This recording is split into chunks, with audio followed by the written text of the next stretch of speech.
Welcome to the Westside Investors Network, WIN, your community of investing knowledge for growth. This is the Real Estate Professionals Investing Podcast for real estate professionals by real estate professionals. This show is focused on the next step in your career, investing. Thank you for listening. And please, if you like our content, rate us on your podcast provider. Just a quick disclaimer, the views and opinions expressed in this podcast are for educational purposes only and should not be construed as an offer to buy or sell any shares or securities, make or consider any investments, or take any other action. And now, AJ and Chris Shepard. Today, we've got Ben Murphy on the show. Ben is a partner and multifamily broker at Tilbury Ferguson. He is going to talk to us about his journey starting out as a broker and becoming a multifamily investor. He will also share how he developed key relationships with brokers and the daily activities that give the best return on his time. We'll hear great advice on how to get started in the real estate game. So let's welcome Ben Murphy. All right. I just want to welcome Ben Murphy. Ben is a broker and partner at Tilbury Ferguson and specializing in multifamily apartments, actually here in Portland. So Ben, thank you so much for being on the show. You want to start off by telling us maybe a little bit more about yourself? Sure. Yeah. Chris and AJ, thanks for having me. It's good to see you both. I started out in multifamily appraisal out of college in 2011. Tough kind of job market at that point, still kind of coming on the tail ends of that Great Recession. So I worked in appraisal for about 4 years, realized I didn't want to be an appraiser filling out 60 to 150 page appraisal reports most of the day. Was sort of bland, but a great start. Underwriting, valuation, pro forma modeling, DCF analysis, direct cap tables, different ways to analyze properties and value them. And this was all apartments that we were doing. So in 2014, I moved over to brokerage with Liz Tilbury. Kind of started out as a junior broker and then, I guess was holding up my end of the bargain and bringing in enough new business and deals that a couple years ago, we kind of ended up restructuring, and I'm really a partner, and we're 50-50 now. And yeah, it's been a blast transitioning into this and kind of building the business on the brokerage side. So kind of great timing to start an appraisal and then move into brokerage. Started in 2011. What do you think all of that work you put in as an appraiser, how do you think that turned out for working in multifamily as a broker? Honestly, Chris, it's kind of a good and a bad thing. As a broker, you're always kind of selling upside, right? Potential rents, so, and as an appraiser, they're relying on historical data typically, right? Sales comps, they're really hammering the current rent roll, the actuals, so it's sort of a different way of modeling valuations compared to how a broker would. But at the end of the day, I think it's really helped give me a lot of, validity or knowledge to my client base to kind of just say, hey, I've got this background. I can look at this property these different ways. And some owners do need to kind of be politely reminded and have a coming to Jesus moment on what their buildings are actually worth. And you have brokers in town that'll just tell, an owner anything they want to hear. This building's worth the stars and the moon just to get a listing, right? And it doesn't sell. And I honestly, truly believe it's not in the client's best interest at times to just puff things constantly and tell them what they want to hear. So I think that was definitely valuable. But I do have to make sure to balance that with also being positive, because as a broker, you are supposed to try to do right by your owner and get them the highest value possible. So there's kind of a hybrid model there, but it's definitely helped. The tightrope act. Totally. Yeah. Yeah. So being a real estate investor, AJ and I and trying to break into multifamily has been, an extremely difficult task for us because I feel like the relationships in multifamily are just so tight knit and they're already formed and very, very strong. So what was your experience like trying to break into multifamily back in 2014? Yeah. You kind of hit the nail on the head. Portland is a really pricey market to start. And if you're a broke college student with student loans coming out of a $12 an hour appraisal job, basically the way I started was with a duplex in 2014, and I essentially house hacked. It's a duplex in Cedar Hills, 3-bed, 1.5 bath units with a garage each. And I looked at it really like bare bones, guys. I said, can this pay for my mortgage? It could. I had a roommate, and then obviously I rented the other half, and it was cash flowing about $200 a month after PITI, principal, interest, taxes, and insurance. That's where I really started. And I lived there 2 years, saved money because I wasn't paying any rent or a mortgage, and was able to then buy my first fiveplex in 2016 or maybe early 2017. So yeah, that's how I started. Kind of humble beginnings, but I think you find a lot of people that have big portfolios now started out in a similar fashion at one point. Yeah. So that's on your investor side, and I'm excited to dive deeper into that. But, as far as like being a broker and working for Tilbury Ferguson, what was it like? Being an investor has a little bit of a different dynamic than being a broker.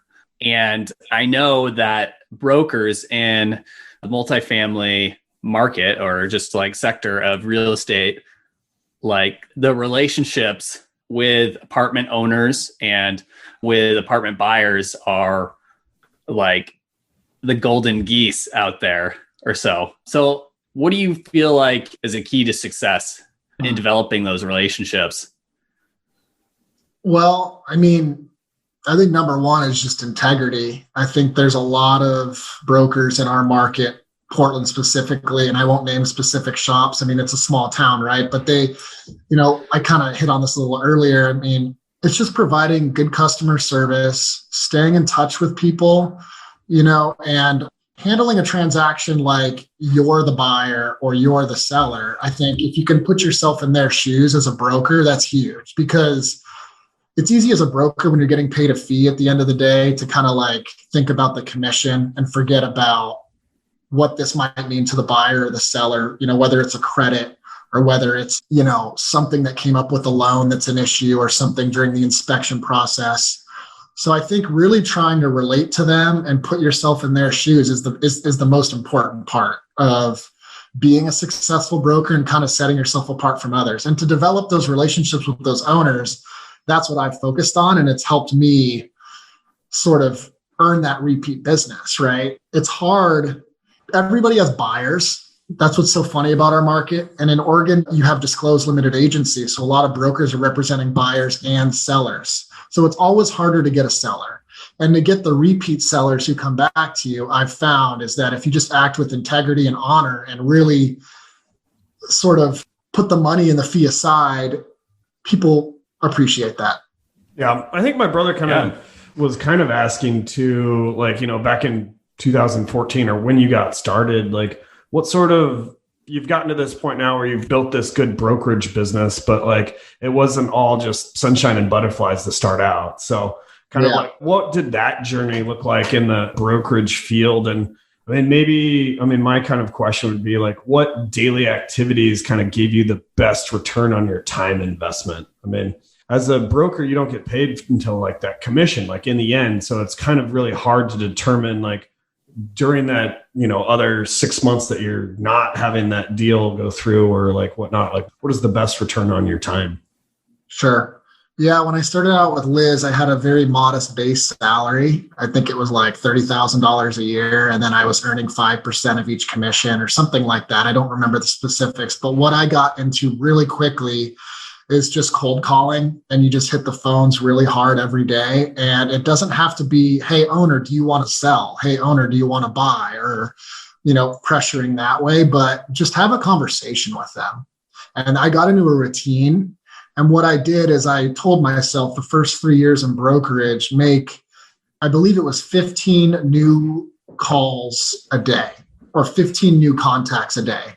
And I have a CRM that I use. So you just, when you make those calls, you take notes, you input their info, email, phone, take notes on their building or what they think about the market. And that was a good way to get that call list established, which is the most important thing as a broker, right? You're not emailing, you got to be on the phones and you got to be out in the field trying to meet people. With COVID, that changed a lot, obviously, in the last few years, but that is sort of the strategy I used the first few years to kind of build that up. And it sort of snowballs from there. And it gets busy really quickly out of nowhere and you're not really expecting it, but it is great to feel that way when you've made these, hundreds of calls a month. And a lot of the people don't want to hear from you. And if they tell you to pound sand, that's the worst thing that could happen is they tell you to pound sand and you're just like, okay, you move on to the next person. And honestly, I try them back in 3 or 4 months, but I try a different approach. Like commercial broker is not for the faint of heart. And I think most people know that. And it's all about hitting the phones early on. And that's what helped me the most. Yeah. Because I wasn't afraid to do that. Is there anything that like you personally like do to deal with that kind of rejection? Because there's a lot of that, right? Like it's like, yeah, get out of here. Yeah. I write a note usually about that person I called, that prospect. And usually it's only my own database. So I sort of vent to the notes and say like, this person was a complete, I won't go into expletives, but something that helps me sort of, and everybody needs that. And it's a way to pump yourself up. It's kind of like a little lightening of the situation, just kind of like a little humor or brevity about it. Yeah, exactly. That's cool. I like that a lot. Well, fun stuff. Maybe tell us a little bit, like, how was Liz kind of giving you some mentorship? Like, was she like influential in like saying like, hey, you need to make those 15 contacts a day? Or like, how did you come up with like that number or like, kind of. Yeah. We have a really unique situation here. She gave me no training whatsoever. So you're just a natural is what you're saying. Well, no, but I wasn't initially. The first year I did not do well, guys. And I kind of like reassessed just my career and I'm like, what am I doing? And that's when I kind of came up with my cold call list and what I need to be doing. Liz has been in the business almost 40 years. That's my business partner, Liz Tilbury. Yeah. And she has repeat loyal clientele already. So like for her, she's not making those calls. She didn't give me a lot of direction.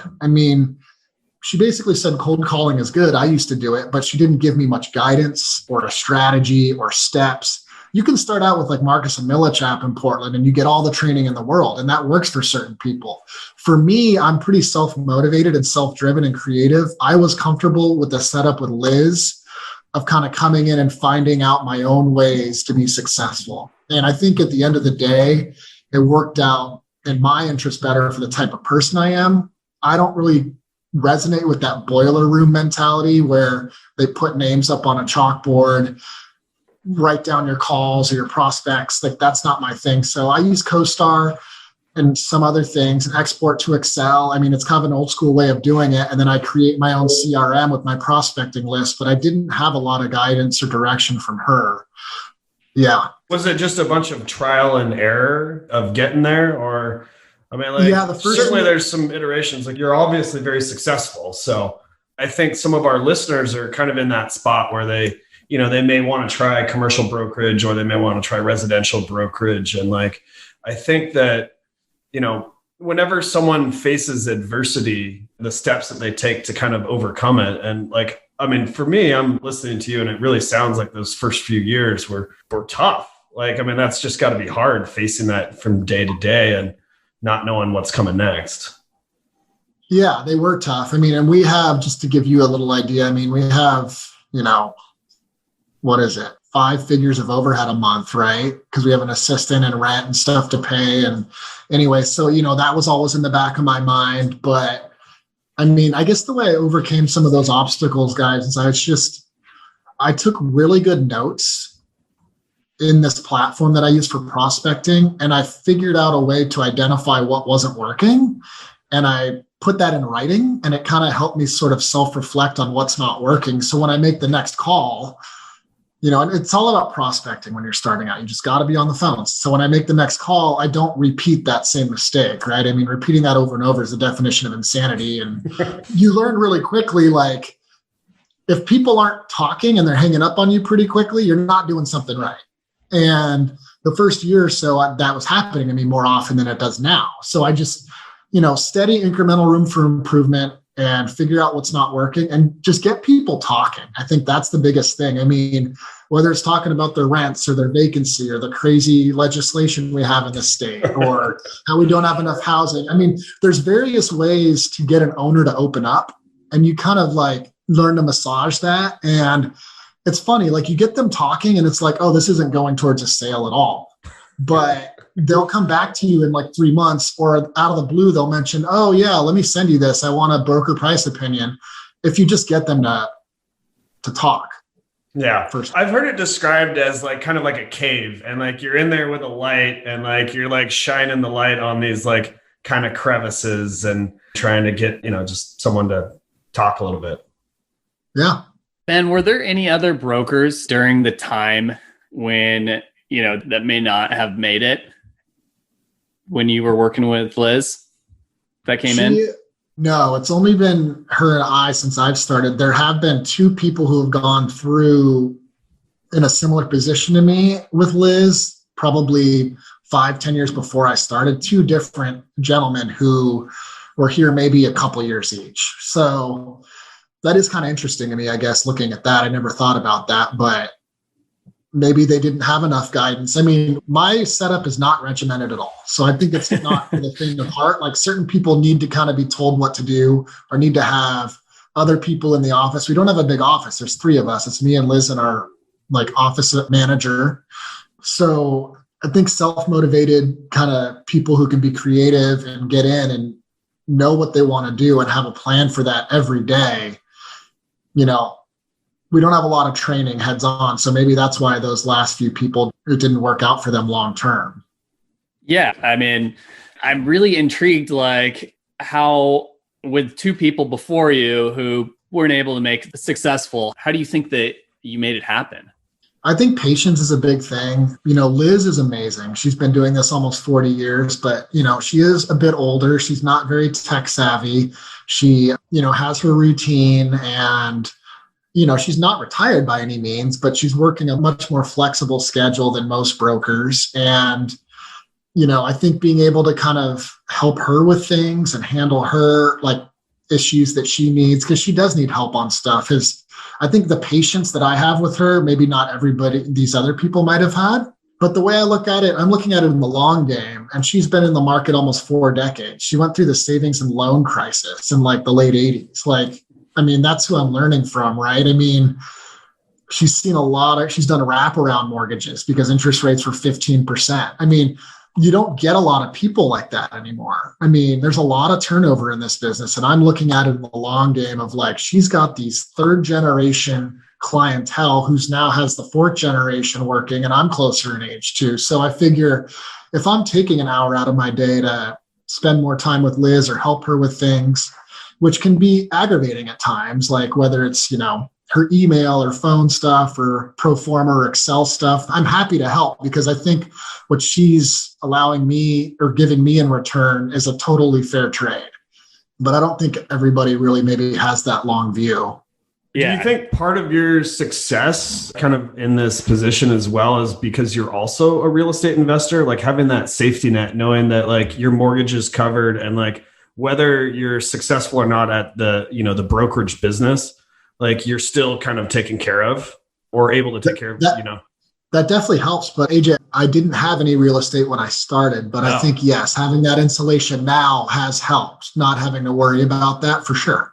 So why don't you tell us a little bit about how you started building your portfolio, and with starting basically from nothing and student loan debt? Yeah. So you guys already heard the duplex thing when I opened the can a little earlier on that original question. And then I ended up finding, I really listen to Bigger Pockets, and I don't listen to that as much anymore, but that gave me a basic knowledge of like how to buy, because I was always on the brokerage side, and you don't get that like nitty gritty feel when you're just a broker. And then I bought the duplex. I got a feel for what it's like to really own something. And I found a 5-unit building in Beaverton off market, and it was a value add deal. And I refied it just over a year after I bought it for a couple $100,000 over what I bought it, and did a cash out refi, and then used that to buy an 8-plex. So I did this model, the BRRRR model, the buy, rehab, rent, refi, repeat. And it worked for my first 5 deals, really. I literally did that model on the property and then bought a new one with the refi proceeds a year or 2 after I bought the prior property. So the 5-plex then changed to an 8-unit building in Gladstone, and then an 11-unit building in Mount Tabor. And now I'm looking to actually build on that original 5-unit Beaverton property because it has surplus land that's multifamily zoned for 17 more units. They say in real estate as an investor, you make your money on the buy. You can't, off-market deals are huge, right? So what I've done too, and really helped me to find off-market deals, is do these like hard copy mailers. And I have a special font that looks like handwriting and it looks really personal. And that's brought me a couple deals. I know it sounds super cheesy, but it works. It's annoying folding all those papers and stamping the envelopes, but I found a process for, address labels, and it can be pretty efficient. And that's helped me find deals too. So that's how I kind of built up from 2 units to almost 30 units in about 6 years. That's just awesome. So you've actually been successful with direct mailers. AJ and I have always, we haven't really been committed to it. So, we'll send out a mailer ever so often. And we'll be like, no results again. So how do you use direct mail and how often do you use it?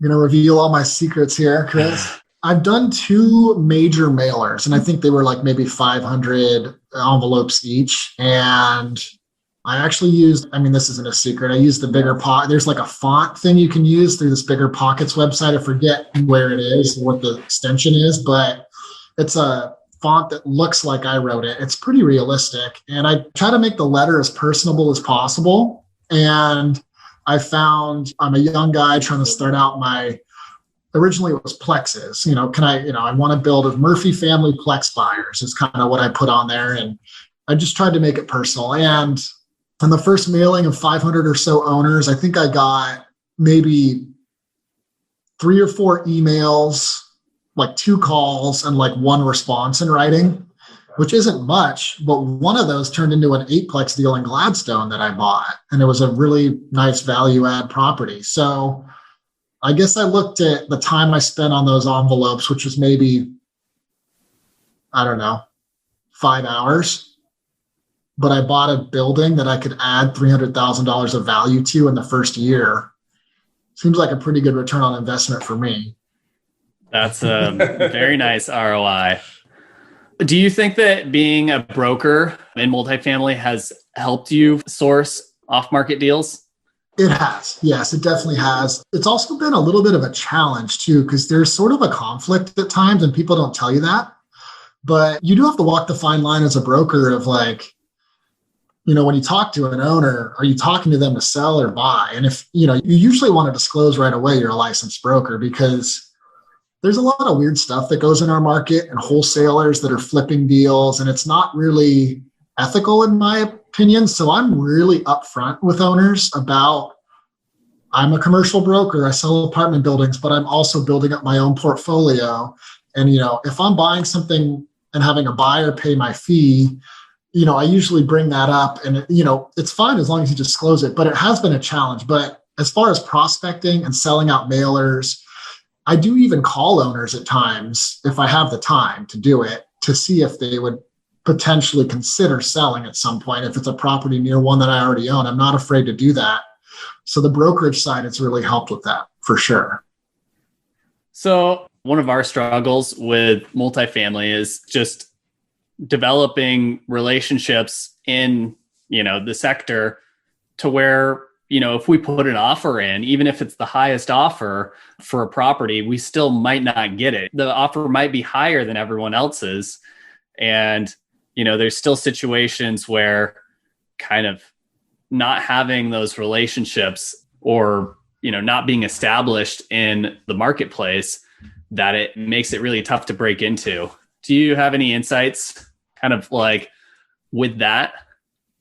Yeah, you're totally right, Chris. It's really hard to get a foothold in a market, especially as a buyer. I think the biggest thing you can do as a buyer who wants to compete and be taken seriously by other multifamily brokers is close the deal.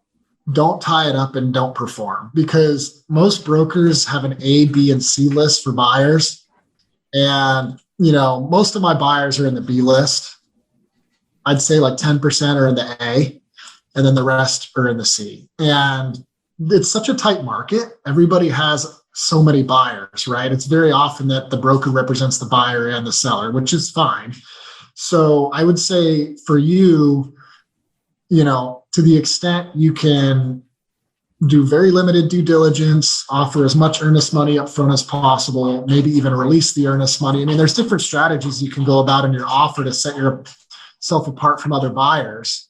But at the end of the day, I think it's just track record. If you just keep closing the deals you're committing to, you'll be on that kind of A list to most brokers, and you're going to earn that repeat business and hopefully those off-market deals where you're not having to compete and have a bidding war, which is the biggest selling point in a market like Portland, I think, is finding the off-market deals, not the officially listed deals. Yeah, I definitely agree with you. Having that track record and just Chris, I got to say, if we keep putting offers in and they keep seeing us up there, sooner or later, someone's going to give us a chance. And Ben, we've closed deals with you and we've closed deals with other brokers. We've never come back on one deal. So we keep building up that track record. And I think it's just continuing in that larger space is going to be really beneficial. Don't you think, Chris? Well, I think Ben kind of hammers home a point is that there's just so many buyers out there. And, if a seller or the listing broker has a relationship with one of the 15 buyers, it's pretty likely that, that group is going to get the deal.